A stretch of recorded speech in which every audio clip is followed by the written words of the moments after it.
বাংলাদেশ এবং বাংলাদেশের বাইরে পৃথিবীর বিভিন্ন প্রান্তে যেখান থেকে চ্যানেলে দেখছেন আপনাদের সকলকে সাদর আমন্ত্রণ তৃতীয় মাত্রা দেখবার জন্য। সাম্প্রতিক নানা বিষয় নিয়ে আলোচনার জন্য আমার সঙ্গে স্টুডিওতে রয়েছেন আমার বায়বস আছেন ঢাকা বিশ্ববিদ্যালয়ের ইতিহাস বিভাগের প্রাক্তন অধ্যাপক এবং জন ইতিহাস চর্চা কেন্দ্রের চেয়ারম্যান ডক্টর মেজবাহ কামাল, এবং আমার ডানে রয়েছেন প্রাক্তন সেনা কর্মকর্তা এবং রাজনৈতিক বিশ্লেষক অবসরপ্রাপ্ত মেজর জিল্লুর রহমান। স্বাগত আপনাদের দুজনকে তৃতীয় মাত্রায়। আমি দুটো বিষয় নিয়ে, এবং আমরা আসলে অবকাঠামোগত উন্নয়নের দিকে বেশি মনোযোগ দিই, দৃশ্যমান উন্নয়নের দিকে, কিন্তু দুটো অত্যন্ত গুরুত্বপূর্ণ এবং আমি বলবো যে বেইজ যে কোনো দেশের বা জনগোষ্ঠীর ডেভেলপমেন্টের জন্য একটা হেলথ এবং একটা এডুকেশন। এই দুটো জায়গা একটা যদি আমরা হেলথের দিকে তাকাই, আমরা কালকেও হামে 9টা শিশুর প্রাণ গেল। সো এই একটা ঘটনা বা ইতিমধ্যেই 300 ছাড়িয়েছে, প্রমাণ করে যে আমরা আমাদের স্বাস্থ্যের ব্যাপারে কত উদাসীন, এবং এটা অন্তর্বর্তীকালীন সরকারের সময়কার প্রশাসন বিশেষ করে উপদেষ্টাকে নিয়ে ইউনেস্কো পর্যন্ত কথা বলেছে, যে তাদেরকে অভিযুক্ত করেছে। দ্বিতীয়ত হচ্ছে এডুকেশন। আমরা কি আসলে অনেক বছর সংখ্যার দিকে মনোযোগ দিয়েছি, অনেক বছর আমরা আসলে জনতুষ্টির দিকে মনোযোগ দিয়েছি, কিন্তু একটা ভালো গুণগত মান আছে এরকম শিক্ষা ব্যবস্থার দিকে খুব মনোযোগ নিই। এবং এখনও পর্যন্ত দেখা যাচ্ছে যে ইভেন মন্ত্রীবর্গ যখন কথাবার্তা বলেন, অনেক ক্ষেত্রে আগের মতো তো বেশি না হলো, কেউ কেউ তো বলছেনই যাদের শিক্ষার্থীদের বা তরুণ হতাশ করছে সাধারণ মানুষকে কোনো কোনো ক্ষেত্রে। আপনি দেখছেন যে প্রাইভেট ইউনিভার্সিটি নিয়ে সংশ্লিষ্ট মন্ত্রীর বক্তব্য নিয়েও বাচ্চারা এখন সোশ্যাল মিডিয়ায় নানা ধরনের প্রতিক্রিয়া ব্যক্ত করছে। তো আমি একটু আপনাদের দুজনের কাছে, প্রফেসর মেজবাহ কামাল, আপনি শিক্ষক হিসেবে সামগ্রিকভাবে আমি একটু শিক্ষা ব্যবস্থা এবং স্বাস্থ্য দুটো নিয়েই শুনতে চাই, এবং মেজর জিল্লুর রহমানের কাছ থেকে। জি, অনেক ধন্যবাদ জিল্লুর আপনাকে। আপনি যে দুটো বিষয়ের অবতারণা প্রথমেই করলেন, এই দুটো বিষয় আসলেই খুবই এই মুহূর্তের জন্য, বা আমি বলবো এই সময়ের জন্য খুবই প্রাসঙ্গিক। এবং আমরা আসলে কোথায় যাচ্ছি, আমরা কোথায় দাঁড়িয়ে আছি এবং কোন দিকে যাচ্ছি, হ্যাঁ, সেই অভিমুখে কোন অভিমুখে আমরা যেতে চাই, তার জন্য আমরা কি করছি, এই প্রশ্নগুলো কিন্তু খুবই প্রাসঙ্গিকভাবেই সামনে আসে। এই যে স্বাস্থ্যের ব্যাপারে আপনি বললেন, এই যে হাম নিয়ে যে ব্যাপারটা ঘটছে, হ্যাঁ, এইটা নিয়ে কিন্তু মানে অবশ্যই এটা তো আজকে সর্বজন স্বীকৃত, সর্বজন বুঝেছে যে এর পূর্ববর্তী যে সরকার ছিল, ইউনূসের যে সরকার, ডক্টর মোহাম্মদ ইউনূসের সরকার, তিনি এমন একজনকে স্বাস্থ্যমন্ত্রী স্বাস্থ্য উপদেষ্টা নিয়োগ করলেন, যার তো স্বাস্থ্যের ব্যাপারে কোনো যোগ্যতাই নাই। কোন ব্যাপারে যে তার যোগ্যতা আছে সেটা বোধহয় মাইক্রোস্কোপ দিয়ে খুঁজে বের করতে হবে। হ্যাঁ, তার একমাত্র যোগ্যতা যে তিনি তার সাথে কাজ করেছেন। তো তিনি তার পছন্দের চেনা জানার মধ্যে থেকে একজনকে নিয়ে এসে তিনি বানিয়ে দিলেন স্বাস্থ্য উপদেষ্টা। এবং তিনি তো কি কাজ করেছেন, হ্যাঁ, তার যে পুরো টেনিওর, সেই টেনিওরের মধ্যে তার উল্লেখ করার মতো কি কাজ আছে? কোনো কাজ নেই। বরং আপনার তার অপকর্মের তো তালিকা অনেক বড়। এই যে তার সাফারিং, মানে তার প্রমাণ তো আজকে যে হামের আপনার যে টিকার ব্যাপারে বাংলাদেশ কিন্তু অনেকটা অগ্রসর হয়েছিল। আমাদের শিশু মৃত্যুর হার অনেক কমে এসেছিল, এবং আমাদের যে লাইফ এক্সপেক্টেন্সি, সেটা যে আমরা বেড়ে 70-কে ক্রস করেছি বেশ আগেই, এখন যে 72-73-এ পৌঁছেছি, সেটার একটা বড় কারণ তো হচ্ছে যে শিশু মৃত্যুর হারকে আমরা নামিয়ে আনতে পেরেছিলাম, অনেকটা নামিয়ে আনতে পেরেছিলাম, শিশু এবং মাতৃমৃত্যুর হারকে। ফলে আপনার সেই জায়গাটায় দাঁড়িয়ে দেখা গেল যে এই যে টিকা কার্যক্রমটা, সেটা তো সেটাকে এমন একটা জায়গায়, সে ব্যাপারে এত অমনোযোগ এই ইউনূস সরকার এবং তার মন্ত্রী নূরজাহান বেগম বোধহয়, যে আপনার আজকে তার পরিণতিতে আজকে এই যে 300-র বেশি, 350 প্রায় শিশুর যে মৃত্যু হলো, এবং এক একটা শিশুর প্রতিটা জীবন মূল্যবান, হ্যাঁ, প্রতিটা পরিবারের কাছে, সমাজের কাছে জীবন মূল্যবান, সেইখানে এই শিশুগুলো অকালে যে আমাদের ছেড়ে চলে গেল, এবং আরও কত শিশু যে ভোগান্তির শিকার হচ্ছে, এবং অনেকেই কিন্তু আপনার এর যে দীর্ঘমেয়াদী যে কুফল, হয়তো প্রাণ বাঁচছে কিন্তু দীর্ঘমেয়াদী যে আপনার মানে এক ধরনের আমি বলবো আপনার যে চ্যালেঞ্জ বেবিতে পরিণত হয়ে যাচ্ছে, যার বোঝা তাকে সারা জীবন টানতে হবে। তো সেই অবস্থার মধ্যে দিয়ে আমরা এখন যাচ্ছি। তো এই ব্যাপারে আমি যেটা বলবো সেটা হচ্ছে যে আপনার প্রথমত হচ্ছে যে এই যে ডক্টর মোহাম্মদ ইউনূস এবং তার যে স্বাস্থ্যমন্ত্রী, তাদের ব্যাপারে কংক্রিট আমরা কোনো বক্তব্যই সরকারের কাছ থেকে এখনো পাইনি, এবং তাদের ব্যাপারে কি ব্যবস্থা সরকার নিচ্ছে সেটাও আমরা জানতে চাই। কারণ যিনি সরকারে থাকবেন তিনি তার কাজের জন্য দায়বদ্ধ এবং তার দায়বদ্ধতা, তার জবাবদিহিতার জায়গাটাকে নিশ্চিত করতে হবে। আমি পেপারে দেখলাম যে চীনের দুজন প্রাক্তন প্রতিরক্ষা মন্ত্রী, তারা তাদের বিরুদ্ধে ঘুষের অভিযোগ আছে, এবং দুজনকেই মৃত্যুদণ্ডাদেশ দেওয়া হয়েছে, কিন্তু 2 বছরের আপনার মানে 2 বছর অবেক্ষমান অবস্থায় দেওয়া হয়েছে। এই 2 বছর যদি তারা মানে সদাচার করেন তাহলে তাদের যাবজ্জীবন কারাদণ্ড হবে, আর না হলে তাদের মৃত্যুদণ্ড কার্যকর করা হবে। দুজনেই চীনের মতো দেশের প্রতিরক্ষা মন্ত্রী ছিলেন। হ্যাঁ, আজকে তার বিরুদ্ধে রাষ্ট্র এই ব্যবস্থা নিয়েছে।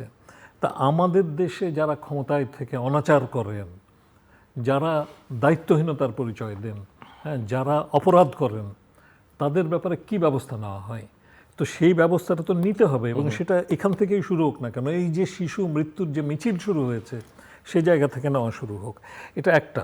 আরেকটা কথা আমি বলবো যে দেখুন, মানে এর আগে যে আওয়ামী লীগ সরকার ক্ষমতায় ছিল তখন তিনি হেলথের ক্ষেত্রে কোনো কোনো ক্ষেত্রে ভালো কাজ করেছেন নিঃসন্দেহে, কিন্তু একটা বিষয়ে আমি দেখেছি যে শেখ হাসিনার যে অ্যাপ্রোচটা ছিল, যেটা একটা খুবই আপনার মানে মানে আমি বুঝতে পারি না যে মানুষ এভাবে ভাবে কিভাবে, যে তার একটা পদক্ষেপ ছিল যে জনসংখ্যা রোধ করার যে কর্মসূচি ছিল সেটাকে তিনি একেবারে স্তব্ধ করে দিয়েছেন। কি কারণে? কারণ তিনি একটা সহজ কথা বললেন যে জনসংখ্যা হচ্ছে শক্তি, সুতরাং জনসংখ্যা বাড়তে দাও। তা আমাদের মতো 17 কোটি 18 কোটি মানুষের দেশে থাকার জায়গা নেই, থাকার জায়গা নেই, খাওয়ার জায়গা নেই, চলার জায়গা নেই, সে জায়গায় যদি জনসংখ্যা বাড়তে থাকে, যেখানে চীন আজকে পৃথিবীর সবচেয়ে জনবহুল দেশ, তারা কিন্তু এখন মাইনাস পপুলেশনে পৌঁছে গেছে। তারা 1 চাইল্ড পলিসি থেকে শুরু করে এমন সব মেজর্স নিয়েছে ওভার দি টাইম যে আজকে চীন এই যে প্রায় 150 কোটি মানুষের দেশ, সেইখান থেকে সে মাইনাস পপুলেশন গ্রোথে পৌঁছে গেছে। আর আমাদের এইখানে যে পপুলেশন কন্ট্রোলের ব্যাপারটা বিগত সরকারগুলো করেছিলেন সেটাকে আপনার তুলে দেওয়া হলো, এবং এখনও আমরা জানি না যে এই সরকার এই বিষয়গুলো নিয়ে কি করছেন। আমি আসছি আবার আপনার কাছে। আমরা শিক্ষার প্রসঙ্গটা একটু পরে আলাপ করি। মেজাজুল রহমান, বর্তমানে দেশে একটা বার্নিং ইস্যু, এটা নিয়ে বন্ধু ভাই বলেছেন সঠিক, তবে এই হামের এই ইস্যুটা কিন্তু অনেক গভীরে যেতে হবে, এটা গবেষণার বিষয়ও বটে। এটার মূল একটা শব্দের ভিতরে আমি নিয়ে আসতে চাই, আমি একটু এটা নিয়ে খুব স্টাডি করছিলাম, টুইন ইফেক্ট। টুইন ইফেক্ট বলতে ছোট্টটাকে শেষ করেই, সেটা হলো ট্রাম্প ক্ষমতায় আসার পরে ইউনিসেফ এবং ওয়ার্ল্ড হেলথ অর্গানাইজেশনে তার যে ডোনেশন দিত, যে অর্থ সাহায্য সব বন্ধ করে দিয়েছে। এক। দ্বিতীয় হলো যে আমাদের সরকারের 1998 সালে প্রথম 5th সেক্টর প্রোগ্রাম স্বাস্থ্য খাতে নেওয়া হয়েছিল, যেটা মূলত শিশুদের ইমিউনাইজেশন গ্রো করার জন্য, ম্যাটারনিটি, তারপর ভ্যাকসিনেশন, এই সব উন্নয়ন বাজেট থেকে এখানে দেওয়া হয়েছিল। তো আমাদের 4th সেক্টরটা শেষ হয়েছে 30 জুন। এই যে ডক্টর ইউনূস সরকার যখন আসছে তখন কি হয়েছে, স্বাস্থ্য খাতের সকলে বলেছে স্যার এটা ইমিডিয়েটলি আমাদের মাঠে নামতে হবে, বাজেট ছাড় দিতে হবে। উনাকে বোঝানো হয়েছে কি যে এই খাতে দুর্নীতি, হ্যাঁ দুর্নীতি আছে আমরা জানি, আপনি জানি, সবাই জানে, অপচয় হয়। আমরা আজকে যদি ঢালাওভাবে ডক্টর ইউনূসকে দোষারোপ করি সেটাও আমার মনে হয় পার্শিয়াল আলোচনা হবে। আবার নূরজাহান ম্যাডাম উনি আসলেই তো উনি নিজেই বলছে যে আমি এনজিওর মানুষ, আমি কিছু বুঝি না। কিছু যদি না বোঝেন তাহলে ওনাকে কেন আনলেন, এটা সবার একটা প্রশ্ন থাকারই কথা। উনি থাকবেনই বা কেন? রাইট, এখন উনি থাকলেন কেন, এখানে যিনি একটা তবে আনলেন আছে। তিনি কেন আনলেন? হ্যাঁ রাইট, এখানে একটা তবে আছে, এখানে ব্যাখ্যার একটু প্রয়োজন। এখানে আমাদের দেশের গোয়েন্দা সংস্থার এখানে কিছু কাজ আছে। ডক্টর ইউনূসকে যখন স্বাস্থ্য মন্ত্রণালয়ের সমস্ত কর্মকর্তারা বুঝালেন যে স্যার এইটা যদি আপনি বন্ধ করে দেন একটা সিরিয়াস ডিজাস্টার হবে, সেটা কি ওই ম্যাটার্নিটি শুরু করে কমিউনিটি ক্লিনিক, ভ্যাকসিনেশন, মানে যত রকমের উন্নয়ন বাজেট দেওয়া হতো সেটা তো বন্ধ করলেন। এক, দ্বিতীয় আরেকটা কি হলো, ডেভেলপিং পার্টনার যে কান্ট্রি ছিল তারা যখন এই প্রোগ্রাম বন্ধ হয়েছে তারা শিফট করে তাদের এই টাকাটা অন্য দেশে দিয়ে দিয়েছে। না, কিন্তু আপনি যে শুরুতে প্রফেসর মোহাম্মদ ইউনূসকে কোনো দায় দিতে চাইলেন না, বা না দায় দিতে উপদেষ্টা চাই কেউ না, দিতে আমি চাইলেন বলছি না। যে সেটা একটু আসি কিন্তু তাহলে কিন্তু আপনার কথায় তো মনে হচ্ছে পুরা দায়টাই দিতে হবে এবং দেওয়া উচিত। পুরা দায়ী আমি সেটাই বলছি যে একটু ব্যাখ্যা করলে ওই চেয়ারে যারা বসে তার আশেপাশে তো চাকরি করেছে স্টাফ হিসেবে, যে সে আপনি এখানে আছেন, আপনার তো স্টাফ থাকে ওরকম যারা ডকুমেন্ট তৈরি করে, সিদ্ধান্তটা আপনার, এটা ঠিক। তো ওনার সিদ্ধান্ত অনেক জায়গায় ভুল আছে। সেটা কি, এইখানে ভারতীয় গোয়েন্দা একটা বিশাল ভূমিকা রেখেছে। এইটা আমার সূত্র বলে, যখন ওনাকে বোঝানো হয়েছে যে এইটা যদি বন্ধ করা হয় তাহলে সামনের দেশে একটা ডিজাস্টার নেমে আসবে, পাশাপাশি কিছু কর্মকর্তাকে দিয়ে বোঝানো হয়েছে এটা অপচয়, দুর্নীতি আগের সরকার থেকে শুরু করছে, এখানে দিয়ে কোনো লাভ নেই। তাহলে কি তখন ওই স্বাস্থ্য উপদেষ্টা এবং প্রধান উপদেষ্টা, তো কি করা যায়, তা আপনারা ছোট ছোট প্যাকেজ প্রোগ্রাম করে এটা কি করা যায় সেটা দেখেন। এক, আরেকটা হচ্ছে এখানে আরেকটা জিনিস আমাদের একটু মনে রাখতে হবে মিজুর ভাই, সেটা হচ্ছে এই যে ফিফথ সেক্টর প্রোগ্রাম যেটা বললাম, যে এর একটা প্রোগ্রাম একনেকে পাশ করাতে গেলে 2 থেকে 3 বছর লাগে। প্রথমে মন্ত্রণালয় তারা এগুলা ফিল্ড সার্ভে করে, তারা নিজেরা যাচাই বাছাই করে, তারপরে অর্থ মন্ত্রণালয় দেয়, অর্থ মন্ত্রণালয় সেটা যখন ছাড় দেয়, আবার জনসংখ্যার ব্যাপার হলে সেটা আবার মোফাতে যাবে, সংস্থাপন গেলে সেখান থেকে জনপ্রশাসন মন্ত্রণালয় তারা দিবে, সেখান থেকে যাবে প্ল্যানিং কমিশনে, তারপরে তারা একনেকে উঠায় পাশ করবে। তো এটা অনেক সময়ের ব্যাপার। তো আমি বলবো যে এই যে ভুল বুঝালো, কারণ গোয়েন্দারা মনে করলো যে এরপরে শেখ হাসিনার সরকার যখন এখান থেকে বিতাড়িত হয়েছে, পরবর্তী যে সরকার আসবে সে সরকার তো ডেফিনেটলি শেখ হাসিনার প্রতিপক্ষ একটা সরকার আসবে, তাদেরকে ডিটেইল প্ল্যানিংয়ের ভিতরে কিভাবে পজিটিভলি নেগেটিভ ফেলে দেওয়া যায়, এই যে দুর্নীতি হয়েছে, এই যে অপচয় হয়েছে, সব বুঝিয়ে এটা বন্ধ করানো হয়েছে। পরবর্তী সরকার এসে এই প্রবলেমগুলা ফেস করবে। এখন তাই হয়েছে। এই যে আমি ধন্যবাদ দিই, একটু আমি শেষ করি এক লাইন, আমি ধন্যবাদ দিই আমাদের মাননীয় স্বাস্থ্যমন্ত্রী সর্দার বকুল ভাই, প্রচন্ড পরিশ্রম করছে সকাল থেকে সন্ধ্যা পর্যন্ত। মাত্র কয়েকদিনের মধ্যে উনি ভ্যাকসিন এনেছে, এবং আমাদের মাননীয় প্রধানমন্ত্রী উনি সবাইকে ডেকে বলেছে সচিবালয়ের মধ্যে সব স্বাস্থ্য মন্ত্রণালয়ের কর্মকর্তাদের নিয়ে, মন্ত্রীকে নিয়ে, যে 180 দিনের একটা প্রোগ্রাম নেন, আপনারা একনেকে যেতে যাবেন না, সময় কম। এর মধ্যে 81%, 81%-এর মতো কাভার্ড হয়ে গেছে, ভ্যাকসিন চলে আসছে, কর্মকাণ্ড চলছে। এই জন্য আমি ধন্যবাদ দিই, এত অল্প সময় সরকার এটা ট্যাকেল দিতে পারছে। কোন রকম আমলাতান্ত্রিক জটিলতার বাইরে এসে প্রধানমন্ত্রী নির্দেশ দিয়েছে যে ইমিডিয়েটলি এটা আপনারা সামনে এগিয়ে যান।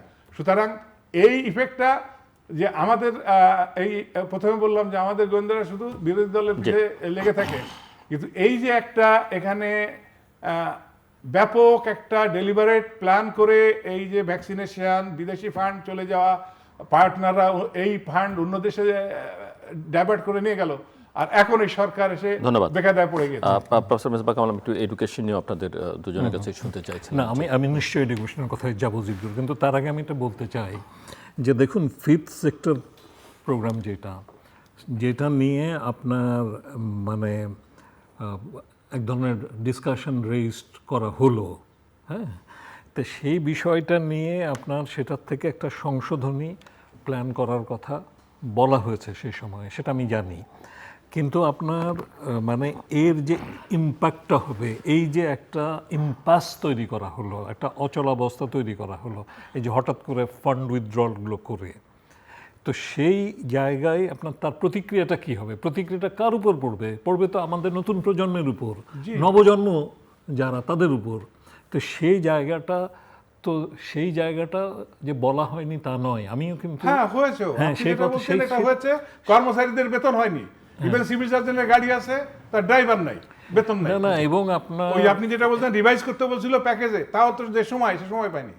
না, সেটা আপনার অনেক কিছু হয়েছে, এবং আপনার এই যে এর জন্য অনেক চলমান প্রোগ্রামগুলো কিন্তু ব্যাহত হয়েছে হেলথ সেক্টরে।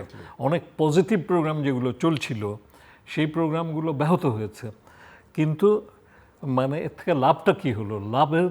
লাভ তো কিছু হয়নি, বরং আপনার আমাদের শিশুদের জীবন যাচ্ছে, এবং হেলথ সেক্টরের যে পজিটিভ প্রোগ্রামগুলো চলছিল সেগুলো আপনার ক্ষতিগ্রস্ত হয়েছে। তো সেই জায়গাগুলোর সাথে মানে সেই জায়গায় আমি বলবো যে আমাদের এই বর্তমান সরকার, আমি তার সম্পর্কে আমি সাধুবাদ দিই আমাদের মাননীয় স্বাস্থ্যমন্ত্রীকে, আপনার মতোই, যে তিনি এই জিনিসটাকে ট্যাকল করার জন্য একটা দ্রুত পদক্ষেপ তিনি এবং এই সরকার নিয়েছেন, এবং আমরা দেখছি যে এখন অনেকটা নিয়ন্ত্রণের মধ্যে এসছে বলে তিনি বলছেন। 93% কাভারেজ হয়ে গেছে বলছেন। সেটা আমি জানি না যে 93% এত দ্রুত কিভাবে হলো, কিন্তু এখনো 81% অ্যাজ অফ টুডে আমি যেটা জানি। ও আরেকটা কথা এখানে আমি একটু বলে নিই, জাতির উদ্দেশ্যে বলা উচিত, একটা পয়েন্ট আপনার সাথে অ্যাড করে দিচ্ছি।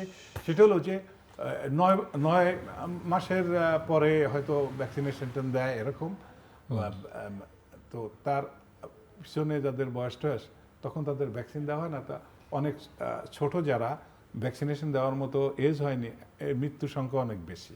জি, হ্যাঁ, না, আপনার বিষয়টা হচ্ছে যে এই যে দিতে হবে, তার জন্য তো ভ্যাকসিনের সাপ্লাইটা থাকতে হবে। জি জি, সেই সাপ্লাইটা যদি না থাকে, সেই চ্যানেলটাই যদি বন্ধ করে দেয় কোনো সরকার, তাহলে তার যে আপনার লং টার্ম ইম্প্যাক্টটা, সেইটা তো মানে তখন মানুষের উপর এসে পড়বে। আসলে জনস্বাস্থ্যের উপর ঝুঁকির যে বিষয়টা এবং জনস্বাস্থ্যের যে গুরুত্বের বিষয়টা, সেই গুরুত্বটা আপনার ইউনুস গভর্নমেন্ট দেয়নি, এবং অযোগ্য স্বাস্থ্যমন্ত্রী তিনি দেওয়ার মতো কোনো ক্ষমতা রাখতেন না। তো সেই জায়গায় আপনার মানে এই যে নতুন সরকার এসে ব্যবস্থাটা নিচ্ছে সেটা ভালো, কিন্তু যারা এই ফেইলারটা করেছে তাদের জন্য কি ব্যবস্থা নিচ্ছে সেইটা আমি জানতে চাই, এক। আর 2 নাম্বার হচ্ছে যে আপনার সময় কম, তাই আমি আর এ ব্যাপারে কথা বলছি না, কিন্তু আমি যে কথাটা এডুকেশনে যাই, আপনি যেটা বলছিলেন যে এডুকেশনের ব্যাপারেও দেখুন, আমি একই কথাই বলবো যে আসলে আমরা তো দেখেছি যে এডুকেশনের অবস্থা মানে ক্রমাগতভাবে মান কমতে কমতে এমন জায়গায় পৌঁছে গেছে যে আমাদের দেশের শিক্ষা এখন মনে হয় স্মরণকালের মধ্যে সবচেয়ে নিম্ন পর্যায়ে আছে শিক্ষার মান। তো এখন শিক্ষার মানকে উন্নত করতে গেলে, সেটা আপনি প্রাথমিক শিক্ষা বলেন, আপনি স্কুল, কলেজ, মাদ্রাসা, বিশ্ববিদ্যালয়, মানে আমাদের যত ধরনের শিক্ষা ইনস্টিটিউশন আছে, সেই ইনস্টিটিউশনগুলোতে, ইভেন কি আপনি ইংলিশ মিডিয়াম স্কুলগুলো আপনি বলেন, সেগুলোতেও যে শিক্ষার মান, সেগুলো যে নিম্ন পর্যায়ে পৌঁছেছে, সেই জায়গাগুলোতে আপনার সেইখানে সেটাকে পরিবর্তন করে একটা মানসম্মত শিক্ষার দিকে যাওয়ার জন্য কি করতে হবে, এই ব্যাপারে তো আমরা মানে কিছু এখন পর্যন্ত দেখলাম না। হ্যাঁ, মানে ধরুন আমাদের বর্তমান শিক্ষামন্ত্রী, তিনি এক সময়ে নকল বন্ধ করে একটা বড় কাজ করেছিলেন, কিন্তু সেটা তো আজকে থেকে 20 বছর আগের কথা। 20 বছরে তো পরিস্থিতি অনেক কিছু পাল্টেছে, অনেক নতুন ইস্যুস তৈরি হয়েছে। আমি তো বলবো 20 বছর আগে শিক্ষার মান তখন অনেক নকল হতো, কিন্তু তখন যে শিক্ষকের মান ছিল, শিক্ষার মান ছিল, কারিকুলামের মান ছিল, তার থেকে এখন আরো অনেক পিছনে গেছে। তো সেই জায়গায় শিক্ষকের মান, শিক্ষকের প্রশিক্ষণ ইত্যাদি সমস্ত বিষয়গুলো তার থেকে এখন আরো উল্টো দিকে গেছে। তো সেই জায়গায় আপনার, এবং তার দায়িত্ব কিন্তু আওয়ামী লীগ অস্বীকার করতে পারবে না। হ্যাঁ, এবং আপনার যেভাবে জিপিএ 5 দিয়ে আপনি একটা বলছিলেন যে সংখ্যা বাড়ানো, সংখ্যা পাস এবং করিয়ে দাও, জনতুষ্টির, অফিসিয়াল অর্ডারে বলা হয়েছে টিচারদের যে বেশি করে নাম্বার দিয়ে দিতে, পাস করিয়ে দিতে। এক্স্যাক্টলি জিপিএ 5 হলে এমপিও বন্ধ করে দিব। হ্যাঁ, এমপিও বন্ধ করে দেবে, আপনার জিপিএ 5 বাড়াতে হবে। এইভাবে যে মানে অদ্ভুত একটা মানে অবস্থা শিক্ষাক্ষেত্রে তৈরি হয়েছে।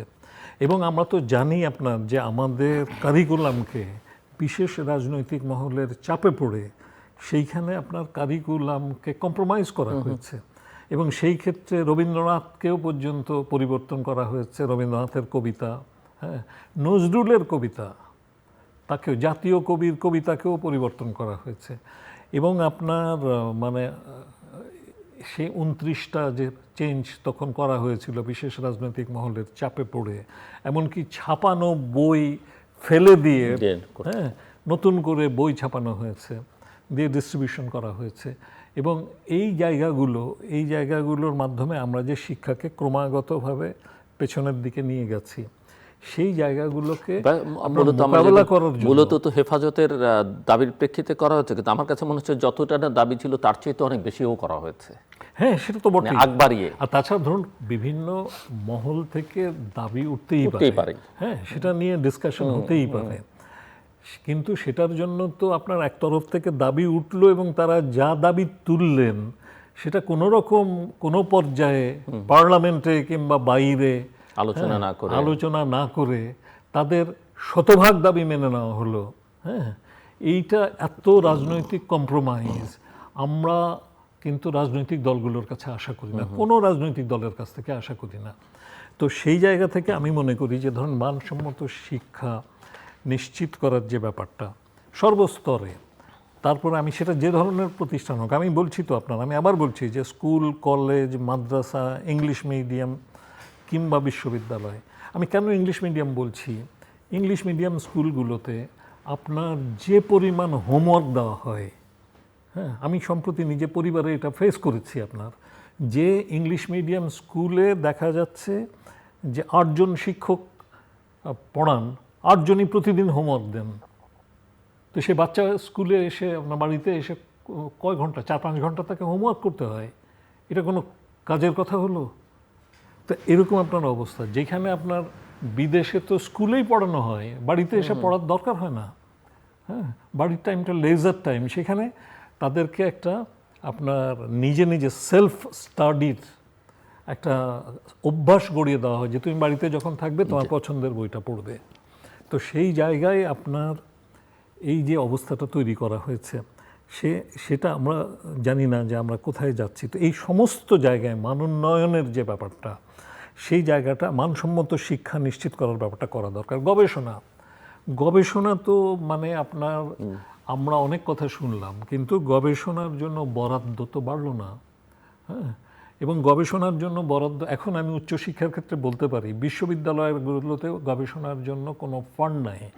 একমাত্র যে ব্যবস্থাটা আওয়ামী লীগ সরকার করেছিল সেটা হচ্ছে আপনার ইউজিসিতে কিছু ফান্ড দিয়েছিল, সেই ইউজিসি থেকে ফান্ড অ্যাপ্লাই করতে হবে, অ্যাপ্লাই করে প্রজেক্ট প্রপোজাল সাবমিট করে নিতে হবে। কেন রে বাবা, প্রতিটা বিশ্ববিদ্যালয়ের মানে তার নিজস্ব ফান্ডের মধ্যে গবেষণা ফান্ড কেন থাকবে না? এটা আপনার মতো শিক্ষাবিদরা এটার অপোজিটে বলেছে যে আমরা অনেকে গবেষণার জন্য প্রজেক্ট প্রোফাইল সেভাবে সাবমিট করতে পারিনি, বিধায় আমরা ফান্ড আনতে পারি। শোনেন, আমি কে বলেছে আমি জানি না, কোন দালাল বলেছে আমি তাও জানি না। শিক্ষকের মধ্যে দালালের অভাব নাই। বাংলাদেশে স্বাধীনতার পরবর্তীকালে আর কোনো কিছু চাষ না হোক, দালালের চাষ খুব ভালো হয়েছে, সর্বক্ষেত্রে দালালি, এবং সস্তা সুবিধার জন্য এবং পদ পদবীর লোভে সমস্ত মহলে এমন দালাল তৈরি হয়েছে যে তারা সত্যি কথাটা বলেন না। গবেষণার জন্য ফান্ড সমস্ত শিক্ষা প্রতিষ্ঠানে থাকতে হবে, বিশ্ববিদ্যালয়ে তো থাকতেই হবে। আমাদের কলেজগুলোতে আপনি মানে মানে গবেষণার সাথে কোনো সম্পর্ক নাই। হ্যাঁ, কেন নাই? আপনি দক্ষিণ এশিয়ার অন্যান্য দেশগুলোতে যান না কেন, সেখানে গবেষণা বিশ্ববিদ্যালয়ে শুধু হয় না, কলেজ হয়, স্কুলে হয়। সুপ্রকাশ রায়ের লেখা বই আমরা সবাই পড়েছি, যারা আমরা প্রগ্রেসিভ চিন্তা করতাম বা ছাত্র রাজনীতি করেছি। সুপ্রকাশ রায় একজন প্রাইমারি স্কুলের শিক্ষক, তার লেখা বই আজকে বিশ্ববিদ্যালয়ে পড়ানো হয়। তো সেখানে আমাদের পার্শ্ববর্তী দেশে প্রাইমারি স্কুলের শিক্ষকরা পিএইচডি করেন। তো আমাদের এইখানে আপনার গবেষণার ফান্ড কোথায়? সেই অ্যাটমসফিয়ারটা তো না। শিক্ষা প্রশাসন দেখুন, যেভাবে দলীয়করণ করা হয়েছে, আগেও হয়েছে, এখনো হচ্ছে। হ্যাঁ, এবং ইউনূস সাহেবের আমলের কথা তো আর আমি মানে কি বলবো। হ্যাঁ, আওয়ামী লীগ যদি আপনার 90 করে থাকে, এরা করেছে 99, আর এখন তো বর্তমান সরকার এসে যে দলীয়করণ করছে শিক্ষার ক্ষেত্রে, এবং সেখানে কোনো যোগ্যতা, কোনো অভিজ্ঞতার কোনো মূল্যায়ন না করে যেভাবে এখন আপনার শিক্ষা প্রশাসনের মধ্যে দলীয় লোকজনদেরকে ঢোকানো হচ্ছে, এটা শিক্ষার মান উন্নয়ন করবে না, বরং এটাকে বাড়াবে, মানে এটাকে কমাবে। এই জায়গাগুলোতে আমি মনে করি যে নজর দেওয়া উচিত। দলীয়করণের কথা আমি ওখান থেকে শুরু করি। এটা নিয়ে আমি এই ফোরামে অনেক আলোচনা করে গিয়েছি, যে বিশেষ করে শিক্ষকদের রাজনীতি, তাদের দল এর থেকে দূরে থাকার কথা, শিক্ষক নয় পেশাজীবী যারা, এরকম বলেছে। এখন কি হচ্ছে, প্রাইমারি, সেকেন্ডারি স্কুলের ম্যানেজিং কমিটি থেকে শুরু করে ইউনিভার্সিটির ভিসি পর্যন্ত সব দলীয় লোক সেখানে ঢুকানো হচ্ছে। তার যোগ্যতা আছে কি না আছে তার দেখার কোনো বিষয় নাই, সে আমার দলীয় লেজর ভিত্তি করে কিনা সেটাই আমরা দেখে সেখানে বসিয়ে দিচ্ছি। এটা হচ্ছে একটা বড় জিনিস। এর আগে আমরা ছোটবেলায় যখন লেখাপড়া করেছি, আপনি তো আরো বেশি জানার কথা, এই স্কুল কলেজে এই ডিসি প্রশাসকরা যারা তখন তদারকি করত, এই দলীয় মুখ দেখে দেখে শিক্ষক নিয়োগ দিয়েছে। দেখা গেছে আওয়ামী লীগ বা বিএনপির ওয়ার্ড সেক্রেটারি অথবা থানার কোনো একটা পদে আছে, তারে চাকরিতে ঢুকাই দিয়েছে। স্কুলে আসে না, কলেজ আসে না, প্রিন্সিপাল তার ভয়ে কথা বলতে পারে না। এইভাবে তো একটা জাতির সাথে তামাশা করা যাবে না। শুধু সেখানে এই গত পরশু দিনের নিউজ নিশ্চয় আপনার চোখে আসছে, 1000+ শিক্ষকের সমস্ত সনদ ভুয়া, জালিয়াতি, এবং সরকার বলেছে তারা এ পর্যন্ত যে টাকা পয়সা তুলেছে তাদের 90 কোটি প্লাস মাইনাস, এটা তাদের ফেরত দিতে হবে। আমি টাকার দিকটা নাইবা বলি, কিন্তু তারা এই যে এতদিন কি পড়িয়েছে, এই কিছুদিন আগে আমরা স্বাস্থ্য মন্ত্রণালয়ের কথা বললাম, কয় দালাল মিলে তারা ক্লিনিক করে অপারেশন করা শুরু করছে, তারপর হাতে নাতে যে ধরেছে।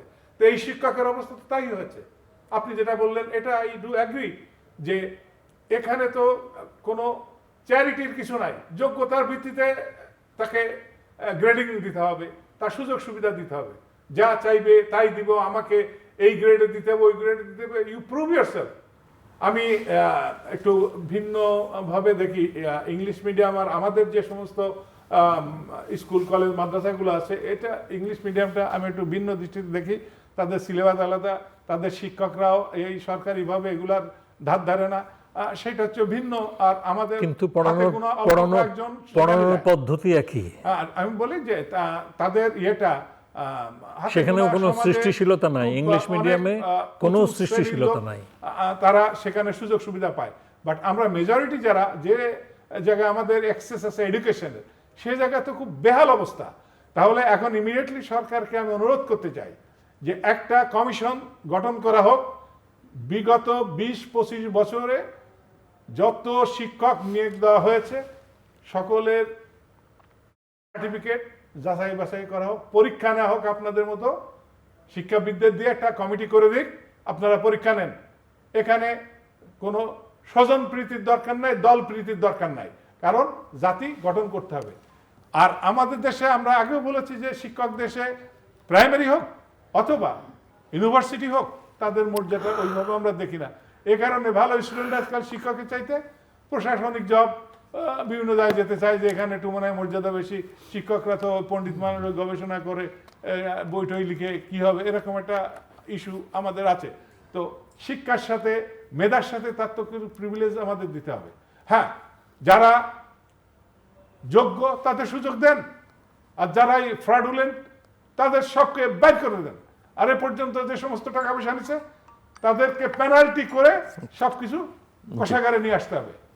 তা না হলে এই যত জায়গায় আমরা দেখছি সব দলীয় লোক যে নিয়োগ, শুধু এখানে দলীয় নিয়োগ কেন, আরো একটা প্রশ্ন বলে যে সরকারি না, আমরা সরকারে ভালোবাসি, শিক্ষার কথা বলেন, শিক্ষামন্ত্রী নকল নিয়ে অনেক কথা বলছেন।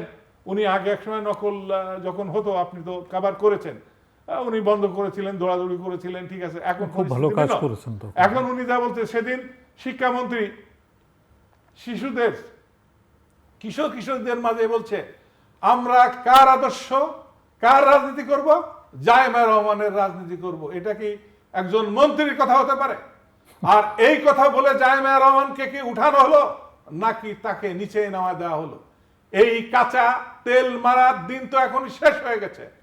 শিক্ষামন্ত্রীর কাজ কি আর নাই কিছু? শুধু সারাক্ষণ এই সমস্ত দৌলমর্দন করা। শিক্ষক যোগ্য যারা যেখানে আছে যেভাবে হোক প্রডিউস করেন, আর এই ভুয়া শিক্ষকদের আমাদের শিক্ষা প্রতিষ্ঠানকে বের করতে হবে। ম্যানেজিং কমিটিতে সমস্ত রাজনৈতিক দল বাদ দিয়ে দিতে হবে। সেখানে আপনি প্রশাসনিক আমি কর্মকর্তা আছে, তাদেরকে দেন একটু নির্দলীয়। প্রসঙ্গটা শুধু দেশের প্রশাসনিক কেন, আপনি মানে যারা শিক্ষার সাথে যুক্ত জি, সেই শিক্ষাবিদদের গবেষকদের দেশের ভেতর থেকে একটু বাইরেও যেতে চাই, আঞ্চলিক এবং বৈশ্বিক বিষয় নিয়ে। একটা হচ্ছে যে সম্প্রতি আমাদের প্রতিবেশী ভারতের আরও নিকটতম প্রতিবেশী বলে যে একটা রাজ্য পশ্চিমবঙ্গের নির্বাচন হলো, এটার ফলাফল নিয়ে নানা রকমের বিশ্লেষণ হচ্ছে। এর প্রভাব আসলে নানা ক্ষেত্রে, আমাদের বর্ডার ইস্যু আছে, ওয়াটার ইস্যুজ আছে, এখানে কী ধরনের প্রভাব পড়তে পারে। দ্বিতীয় হচ্ছে যে মধ্যপ্রাচ্যের যে যুদ্ধ, সেই যুদ্ধ থামছে মনে করো এর পরিণতি, কারণ দুটোই আমাদেরকে আসলে নানাভাবে প্রভাবিত করছে। মধ্যপ্রাচ্যের যুদ্ধ আমাদের অর্থনীতির উপরে একটা বড়, বিশেষ করে জ্বালানির উপরে বড় প্রভাব ফেলছে। তো প্রফেসর মেজবা কামাল। জি, অনেক ধন্যবাদ। প্রথমত আমি পশ্চিম বাংলা নিয়ে একটা কথা বলি, যে পশ্চিম বাংলায় তো আজকে শুভেন্দু অধিকারী তিনি শপথ নিয়েছেন প্রধান সিএম হিসেবে, মুখ্যমন্ত্রী হিসেবে তিনি পশ্চিম বাংলার শপথ নিয়েছেন। এক সময়ে প্রাক্তন মুখ্যমন্ত্রীর মমতা বন্দ্যোপাধ্যায়ের ডান হাত বলে যিনি পরিচিত ছিলেন, তিনি আজকে অন্য দল বিজেপি থেকে তিনি চিফ মিনিস্টার হলেন। কিন্তু একটা জিনিস দেখেন যে প্রতিবাদটা মমতা বন্দ্যোপাধ্যায় করার চেষ্টা করলেন, সেটাও কিন্তু, সেটা নিয়ে আমি আগে প্রথমেই কথা বলে নিতে চাই। সেটা হচ্ছে যে ভারতকে বলা হয় গণতন্ত্রের সবচেয়ে বড় দেশ, the largest democracy in the world. তো সেইখানে দেখা যাচ্ছে যেটা আজকে মানে যেটা ইন্ডিয়া জোট, মানে যেটা ভারত মানে মোদি বিরোধী যে জোট, সেই জোটের পক্ষ থেকে যেটা বলা হচ্ছে যে ভারতের কেন্দ্রীয় সরকার, এই যে মোদির যে সরকার, তারা কিন্তু আজকে বিভিন্ন রাজ্যে তারা রাষ্ট্রীয় ক্ষমতাকে ব্যবহার করে, এমনকি তারা নির্বাচন কমিশনকে ব্যবহার করে। ভারতের নির্বাচন কমিশনের কিন্তু অতীতে অনেক সুনাম ছিল, টিএন সেশনের কথা আমরা সবাই জানি। তো সেইখানে আপনার সেই নির্বাচন কমিশনকে ব্যবহার করে তারা একটা বিশেষ দলকে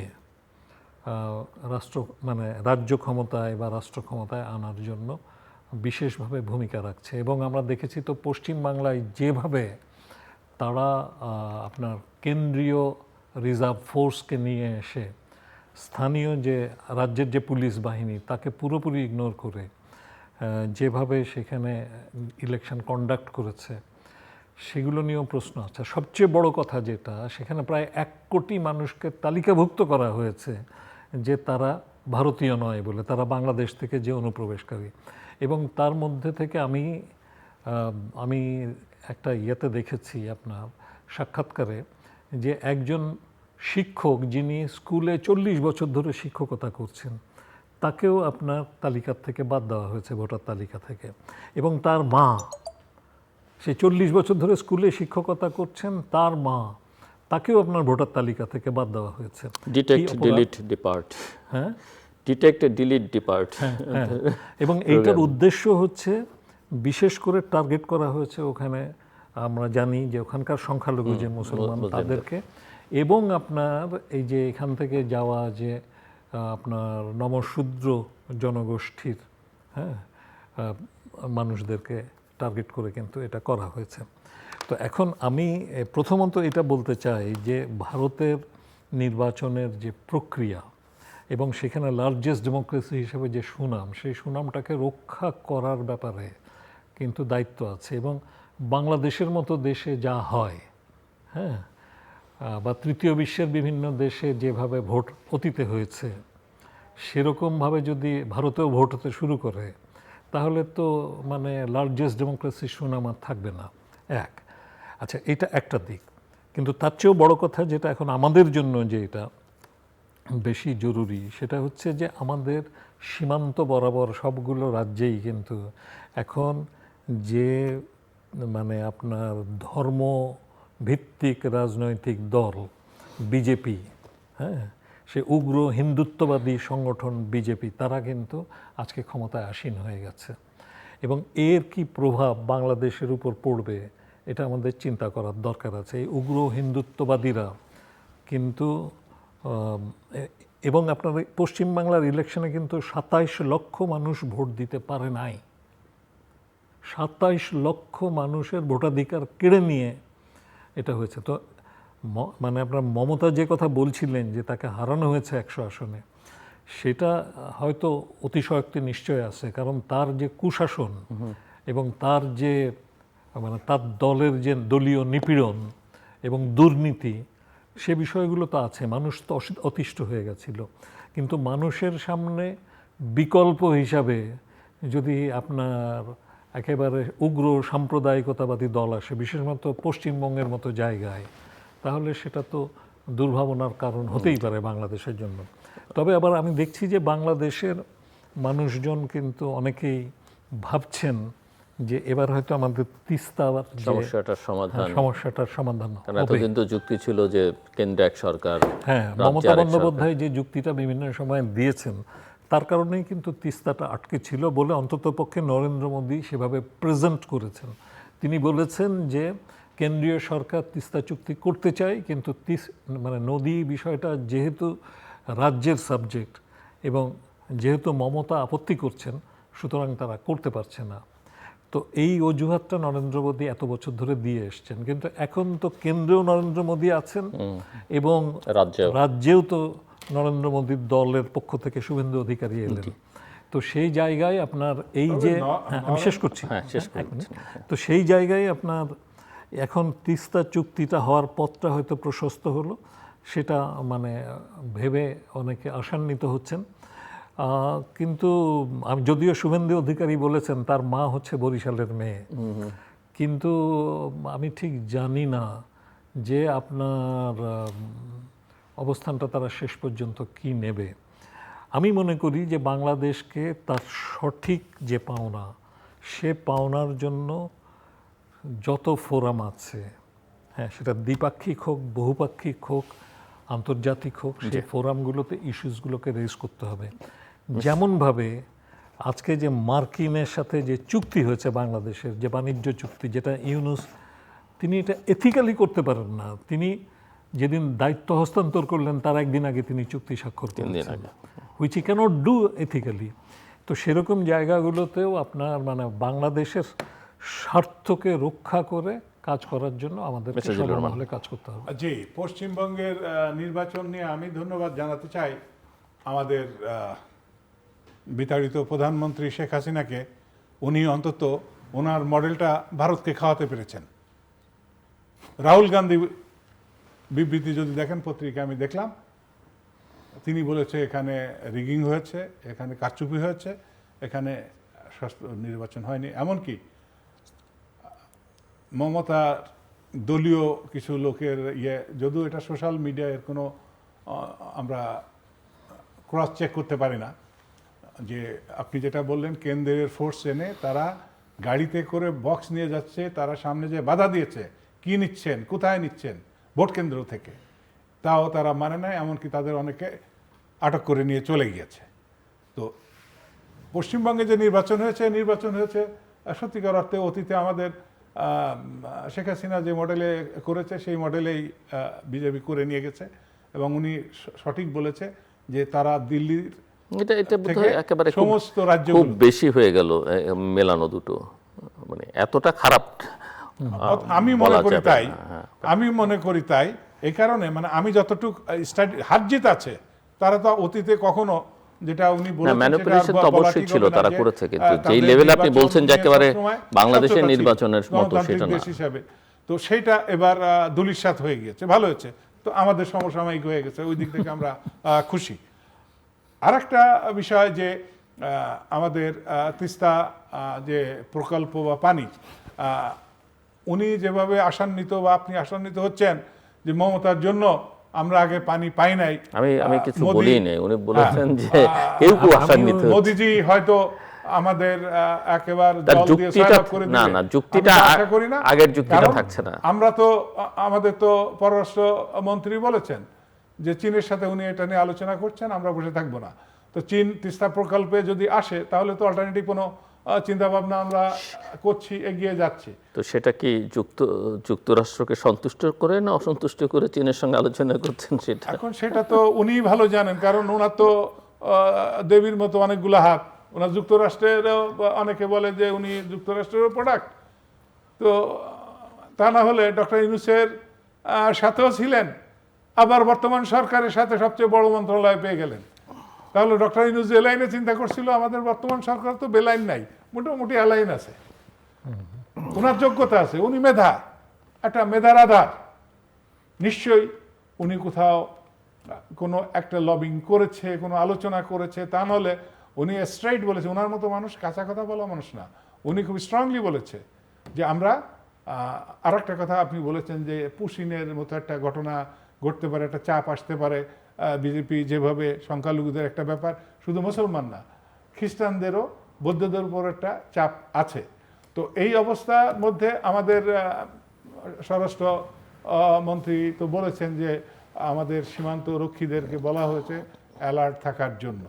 অবশ্যই আমরা অ্যালার্ট থাকব, তবে এখানে যেটা স্পিল ইফেক্ট হবে না এটা একেবারে উড়িয়ে দেওয়া যায় না, কারণ নির্বাচনের পরে অনেক সহিংস হয়েছে, মসজিদে আগুন দিয়েছে, এটাকে আমি খুব বড় একটা দেখছি না। কিছু মারামারি হয়েছে, আমরা যেহেতু একটু শেষের দিকে, আমি আর আপনার কাছে আসতেও পারবো না, জাস্ট আমি আসছি আমি আর আপনার কাছে আসতে পারবো না। আমি জাস্ট একটু মধ্যপ্রাচ্যের যুদ্ধে নিয়ে একজন ফর্মার মিলিটারি অফিসার হিসেবে আপনার কি মনে হয় স্ট্র্যাটেজিক্যালি এই যুদ্ধ? মধ্যপ্রাচ্যের যুদ্ধ তো বেশ আগেই ইরান বিজয়ী হয়ে গেছে। ট্রাম্প তার নিজের দেশে হেরে গেছে, তার সশস্ত্র বাহিনীর 3 জন চিফ অফ স্টাফ অস্বীকার করেছে যে এটা কোনো নৈতিক যুদ্ধ না, ট্রেন লোকে, ইনোসেন্ট লোক হত্যা করা যাবে না। এটা কিছু কিছু পত্রিকায় আসছে, ফক্স নিউজে আমরা দেখলাম যে বলছে যে একটা মিউটিনির মতো ঘটনা ঘটে গেছে আমেরিকার ইতিহাসে, কখনো যেটা হয়নি, যে সশস্ত্র বাহিনীর সিনিয়র অফিসাররা এমনকি তাদেরকে চাকরি থেকে বরখাস্ত করে ফেলেছে যারা আপত্তি করেছে। এইটা গেল একটা। ইউরোপের মিত্রদের ডেকেছে, তারা বলছে নো, আমরা এই যুদ্ধে জড়াবো না। এমনকি জার্মানি বলেছে যে ট্রাম্প তো পারছে না, সে তো অনেক আগেই হেরে গেছে, এখন দাঁড়ে দাঁড়ে ঘুরছে আর ইরানের হাত পা ধরাধরি করছে, এটার উপর নাকশ হয়েছে। স্পেন একই অবস্থা করেছে, ইংল্যান্ডের প্রধানমন্ত্রী একই কথা বলেছে। তারপর এই যে হরমুজ প্রণালী, ওই যে অপারেশনটা উনি নৌ অবরোধ চালাচ্ছেন, নিজে নিজে দেখেছে অনেকে, কেউ আসে নাই। ইরান তাদের রণতরীর উপরে আক্রমণ চালিয়েছে, তাদের বাণিজ্যিক জাহাজের উপরে আক্রমণ চালিয়েছে।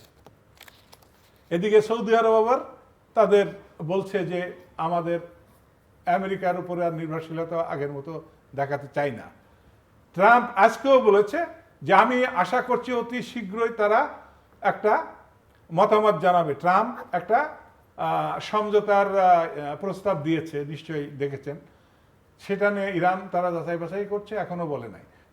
ট্রাম্পের মূল দুটা উদ্দেশ্য ছিল, এক হচ্ছে তার কাছে প্রচুর পরিমাণে ইউরেনিয়াম মজুদ আছে, এটা অন্যত্র সরায় নাও, আর হরমুজ প্রণালী উন্মুক্ত করে দিতে হবে। ইরান বলছে এই ইউরেনিয়াম ইস্যুর পরে এইটা উন্মুক্ত করব, আর তুমি এতদিন আমার যে ডলার আটকায় রেখেছো এইগুলো আগে ছাড়ো। তা সেখানে ট্রাম্প একটা অংশ ছাড় দিব অ্যাগ্রি করেছে, বলেছে নো, আমার সম্পূর্ণ টাকা আগে তোমার দেয়া লাগবে, তারপরে আমরা হরমুজ প্রণালী উন্মুক্ত করব, অ্যাগ্রিমেন্টে যাব। অর্থাৎ ট্রাম্প নিজে যখন বলছে যে আমরা খুব কাছাকাছি চলে আসছি, অতি শীঘ্রই আমাদের অ্যাগ্রিমেন্ট হয়ে যাবে, সেই দিকে আমি বলবো ইরান বীরের জাতি, বীরের মতো। সামরিক শক্তির দিক থেকে আমি একজন সামরিক অফিসার হিসেবে বলবো, ইসরায়েল আমেরিকা যৌথভাবে অকাতরে বোম মেরে, ক্লাস্টার, শুধু বোম না, মিসাইল কি না করেছে, স্কুলের শিশুদের পর্যন্ত হত্যা করেছে, তাদের প্রথম সারির নেতাদের হত্যা করেছে, মাথা নত করাতে পারে নাই। নারীরা থ্যাংক ইউ রাস্তায় নেমে আসছে। আশা করি সামনের সপ্তাহ নাগাদ হয়তো একটা গ্রিন সিগন্যাল পাওয়া যাবে, যা এগ্রিমেন্ট এগিয়ে যাচ্ছে। থ্যাংক ইউ, বেশ অপটিমিস্টিক আপনি প্রফেসর মেজবা কামাল।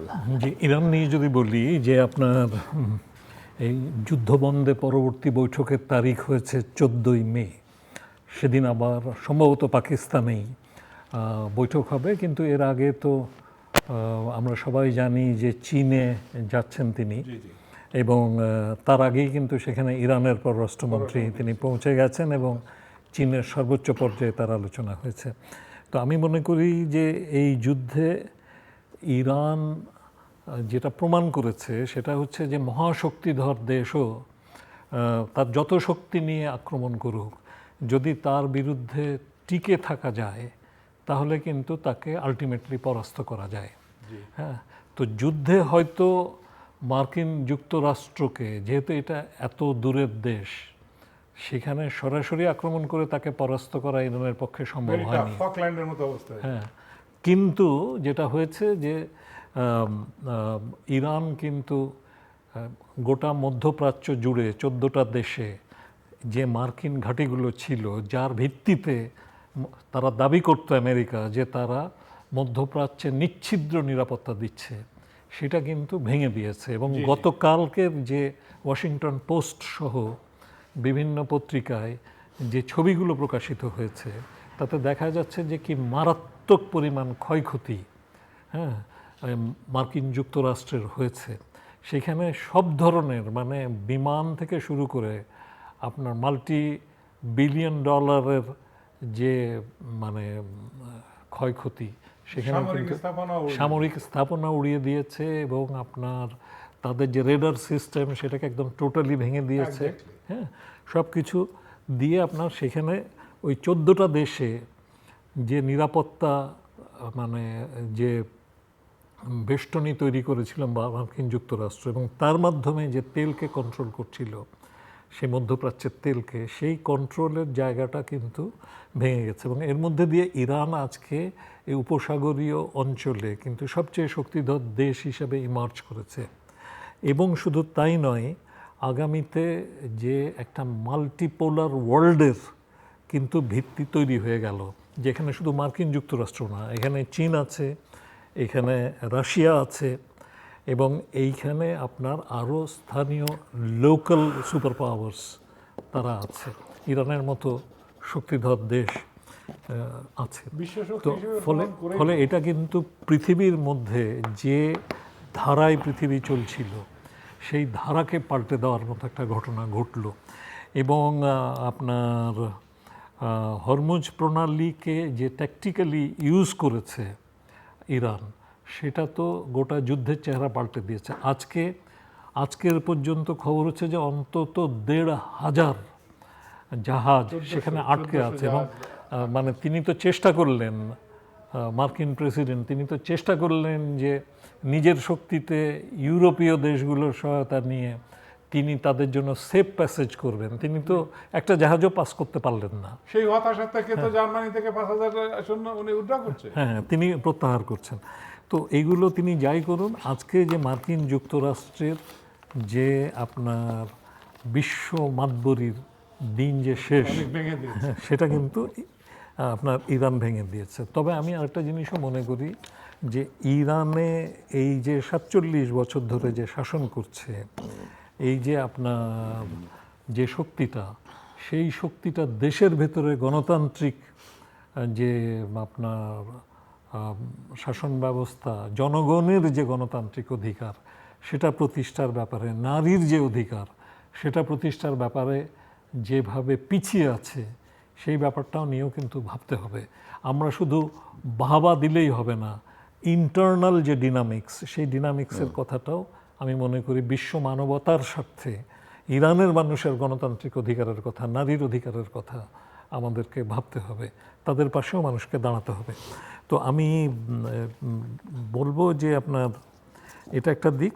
তো এখন আমি কি মানে শেষ সময় আমরা শেষের দিকে, হ্যাঁ, শেষ আমি আমি আমি শেষে একটা কথা বলবো যে দেখুন, সম্প্রতি বাংলাদেশে বেশ কিছু জিনিস আমার কাছে চোখে পড়েছে। যেমন একটা আমি সাধুবাদ দিই যে রবীন্দ্র জয়ন্তী হলো, তো রবীন্দ্রনাথকে আক্রমণ করাটা তো বাংলাদেশের একটা বিশেষ মহলের একটা মহান দায়িত্ব, এবং তারা বাঙালি সংস্কৃতির যিনি শ্রেষ্ঠ প্রতিনিধি, তাকে অস্বীকার করে নিজের আত্মপরিচয়কে অস্বীকার করার কাজটা করতে থাকেন।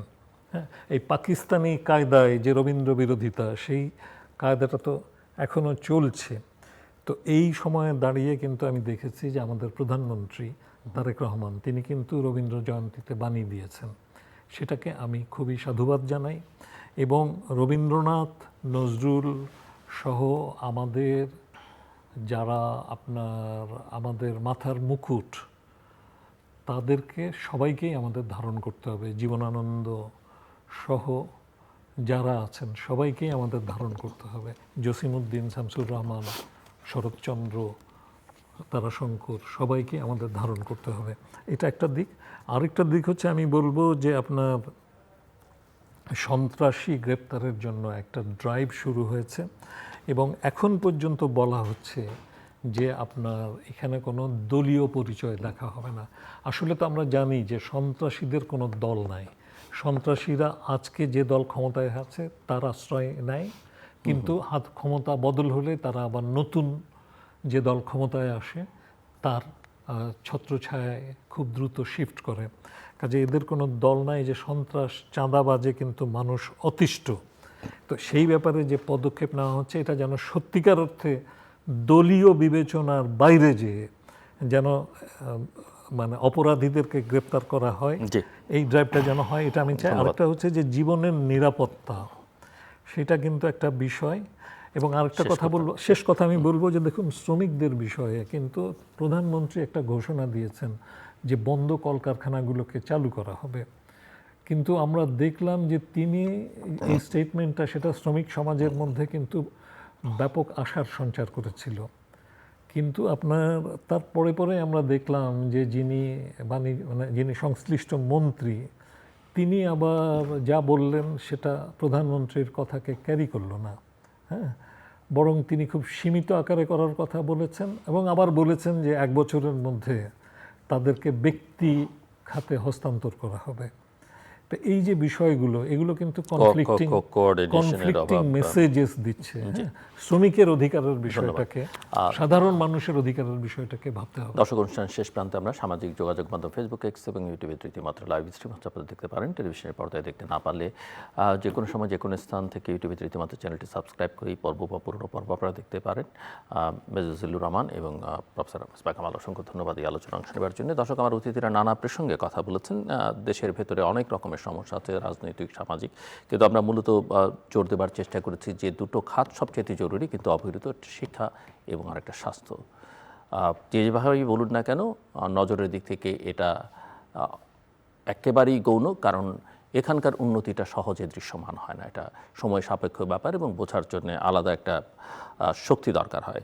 দ্বিতীয় প্রসঙ্গে, যেটা পশ্চিমবঙ্গের নির্বাচন নিয়ে কেউ কেউ আশাবাদী, কেউ কেউ দুশ্চিন্তায় আছেন, কিন্তু পুরোটাই নির্ভর করবে আসলে আমরা আমাদের স্বার্থকে কতটা অক্ষুণ্ণ রাখবার চেষ্টা করছি এবং একই সঙ্গে কতটা দক্ষতার সঙ্গে, যোগ্যতার সঙ্গে আমাদের যে কাউন্টার পার্ট তার সঙ্গে নেগোশিয়েট করবার চেষ্টা করছি। বাইলেটারালটা না হলে আমার অতিথিরা বলছিলেন যে ইন্টারন্যাশনাল ফোরামেও এগুলোকে নানা ফোরামে নিয়ে যাবার চেষ্টা করা উচিত এবং মধ্যপ্রাচ্যের যুদ্ধ এটা কমবে কি কবে থামবে কি না আমার এক অতিথি বলছিলেন সপ্তাহখানেক পরেই হয়তো তিনি আশা করছেন, আরেকজন এখনও পর্যন্ত অনিশ্চিত। কে জিতলো কে হারলো তার চেয়ে বড় কথা হচ্ছে প্রতিটা যুদ্ধ অনেক মানুষের জীবন নিয়ে নেয় এবং নানাভাবে পৃথিবীর নানা প্রান্তে এই যুদ্ধ তো ক্ষতিগ্রস্ত হয়েছে মানুষ, আমরাও হয়েছি। কাজে যুদ্ধ যত দ্রুত থামবে সেটা আমাদের সকলের প্রত্যাশা।